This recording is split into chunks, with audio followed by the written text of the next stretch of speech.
کیا آپ جانتے ہیں کہ ہنری ہشتم کون تھا؟ اور کیا آپ کو معلوم ہے کہ ہنری ہشتم نے برطانیہ پر کتنے سال حکومت کی؟ تو چلیے چلتے ہیں آج کی ویڈیو کی جانب۔ ہنری ہشتم 16ویں صدی میں برطانیہ کا بادشاہ تھا۔ وہ 1509 سے 1547 تک تخت نشین رہا۔ وہ نیرینہ اولاد کا خواہش مند تھا، مگر ملکہ کیتھرائن کوشش کے باوجود اسے ولی عہد نہ دے سکی۔ بادشاہ نے دوسری شادی کا فیصلہ کیا، لیکن کیتھولک فرقے میں دوسری شادی کی اجازت نہیں تھی۔ اس زمانے میں یورپ کے تمام بادشاہ کیتھولک ہوتے تھے۔ وجہ ویٹیکن سٹی اور پوپ تھا۔ بادشاہ جب تک پوپ سے اپنی بادشاہت کی تصدیق نہیں کرا لیتا تھا، یورپ کے دوسرے بادشاہ اسے بادشاہ نہیں مانتے تھے۔ چنانچہ بادشاہ کا کیتھولک ہونا لازمی تھا۔ ہنری ہشتم نے دوسری شادی کی اجازت کے لیے پوپ سے رابطہ کیا، مگر پوپ نے اس خواہش کو حرام قرار دے دیا۔ بادشاہ نے دوسری، تیسری اور پھر چوتھی بار درخواست کی۔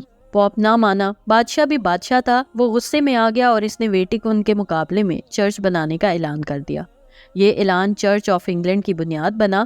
بادشاہ نے 1534 میں چرچ آف انگلینڈ بنایا، اپنا پوپ تعینات کیا۔ آرچ بشپ نے بادشاہ کو دوسری کی بجائے تیسری، چوتھی اور پانچویں شادی کی اجازت بھی دے دی، اور یوں بادشاہ کو ولی عہد اور دنیا کو نیا فرقہ مل گیا۔ آج دنیا کے 160 ممالک میں چرچ آف انگلینڈ کی شاخیں ہیں، اور وہ عیسائی مرد جو کیتھولک رہ کر دوسری شادی کرنا چاہتے ہیں، وہ چرچ آف انگلینڈ سے وابستہ ہو جاتے ہیں۔ ہم اس واقعے کا تجزیہ کریں تو ہم دو نتائج پر پہنچیں گے۔ مذہب کے بے لچک رویے اور بادشاہوں کی خوفناک طاقت۔ تاریخ یہ بتاتی ہے جب مذہب اپنی لچک کھو دیتے ہیں، جب یہ وقت کے تقاضوں کو ماننے سے انکار کر دیتے ہیں، تو لوگ نیا فرقہ ایجاد کر لیتے ہیں۔ یہ پروٹیسٹنٹ اور چرچ آف انگلینڈ کے نام سے نئی عیسائیت، نئی شریعت تخلیق کر لیتے ہیں، اور اس فرقہ وارانہ تخلیق کاری کا کیا نتیجہ نکلتا ہے، آپ یہ جاننے کے لیے ویٹیکن کی تاریخ پڑھ لیں۔ دنیا میں ایک ایسا وقت بھی تھا جب پوری عیسائی دنیا پر ویٹیکن کی حکومت تھی۔ پوپ کا فرمان پتھر کی لکیر ہوتا تھا۔ یہ اگر کافی کو حرام قرار دیتا تھا تو کافی 500 سال تک عیسائی دنیا میں حرام رہتی تھی۔ لیکن آج وہ ویٹیکن کہاں ہے؟ پوری عیسائی دنیا پر حکومت کرنے والی ویٹیکن اسٹیٹ آج صرف 110 ایکڑ تک محدود ہے۔ یہ دنیا کی مختصر ترین ریاست کہلاتی ہے۔ ویٹیکن کو کیا ہوا؟ یہ کہاں چلا گیا؟ ویٹیکن کو اس کے بے لچک رویے اور پولیس کے سخت احکامات کھا گئے۔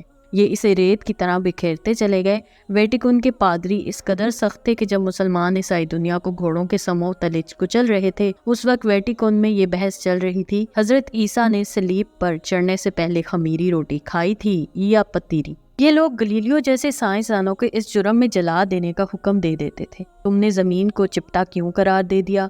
اور جب گلیلیو رحم کی اپیل کرتا تھا تو پادری جواب دیتے تھے، تمہاری ریسرچ کو بائبل سپورٹ نہیں کرتی، لہٰذا تم سزائے موت کے حقدار ہو، اور گلیلیو معافی مانگ کر جان بچانے پر مجبور ہو جاتا تھا۔ یہ وہ سختی تھی جو بے لچک رویے تھے جنہوں نے ویٹیکن اسٹیٹ کو چھوٹا شہر، پادریوں کو چرچ کا چوکیدار اور بائبل کو بک بنا دیا۔ ویٹیکن تاریخ کا چوتھا سبق ہے، اور یہ سبق بتاتا ہے کہ دنیا میں مذہب جب بے لچک اور سخت ہو جاتے ہیں تو یہ ختم ہو جاتے ہیں، اور اگر یہ ختم نہ ہوں تو بھی یہ طاقتوں، دیواروں اور نقشوں تک محدود رہ جاتے ہیں۔ تاریخ کا ایک اور سبق بادشاہ بھی ہے۔ یہ بادشاہ خواہ اتنے طاقتور کیوں نہ ہو، آگسٹس کی طرح اگست اور جولیس سیزر کی طرح جولائی بن کر انسانی کیلنڈر کا حصہ بن جائے۔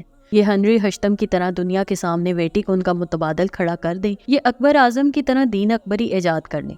یہ شاہ جہاں کی طرح تاج محل جیسا عجوبہ بنا دیں، اور یہ اورنگزیب کی طرح فتویٰ عالمگیری تشکیل دے دیں۔ لیکن یہ بہرحال زوال پذیر ہو جاتے ہیں۔ یہ بالآخر وقت کے پاؤں تلے کچلے جاتے ہیں۔ آج سے 100 سال پہلے تک دنیا کے 90% حصے پر بادشاہوں کی حکومت تھی۔ یہ بادشاہ قانون بھی ہوتے تھے، آئین بھی، فتویٰ بھی اور ذل الہی بھی۔ لیکن یہ آج کہاں ہیں؟ آج دنیا کے 90% حصے پر جمہوریت ہے، اور اگر کسی جگہ کوئی بادشاہ یا ملکہ ہے تو یہ اپنے محل تک محدود ہے، یا پھر یہ گرتی ہوئی دیواروں کی آوازیں سن رہے ہیں۔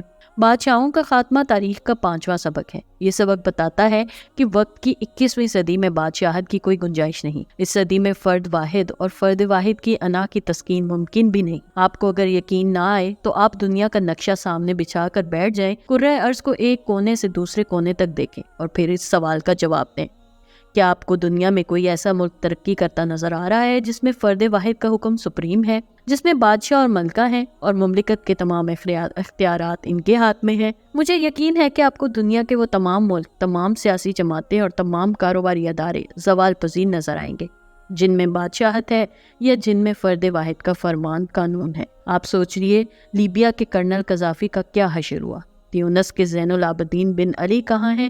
عراق کے صدام حسین کا کیا بنا؟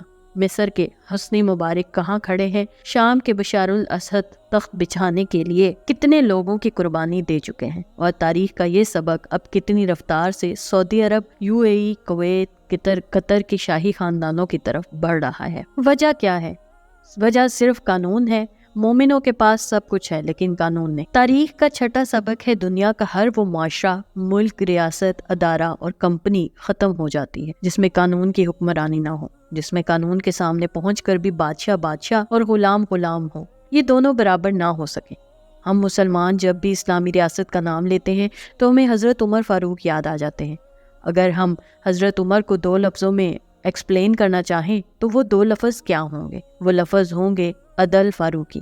یہ قانون کی حکمرانی تھی جس نے دنیا میں آج تک حضرت عمر فاروق کا کوئی متبادل پیدا نہیں ہونے دیا، اور یہ متبادل اس وقت تک پیدا بھی نہیں ہوگا جب تک کسی حکمران کے دل میں قانون پر عملداری کے لیے اپنے بیٹے کی لاش پر کوڑے برسانے کی ہمت پیدا نہیں ہو۔ یہ تاریخ کا آخری سبق ہے۔ ریاست اگر دیوتاؤں کی بھی ہو تو اس میں قانون اور انصاف نہ ہو تو وہ ختم ہو جاتی ہے، اور ہم لوگ پاکستان کو 70 سال سے قانون اور انصاف کے بغیر چلا رہے ہیں۔ یہ آخر کب تک زندہ رہے گا؟ اس طرح کی مزید دلچسپ ویڈیوز دیکھنے کے لیے دیکھتے رہیے میرے چینل کو لائک، سبسکرائب اور شیئر ضرور کیجیے، اور ساتھ ہی ساتھ بیل آئیکن کو بھی دبا دیجیے۔ شکریہ۔ اللہ حافظ۔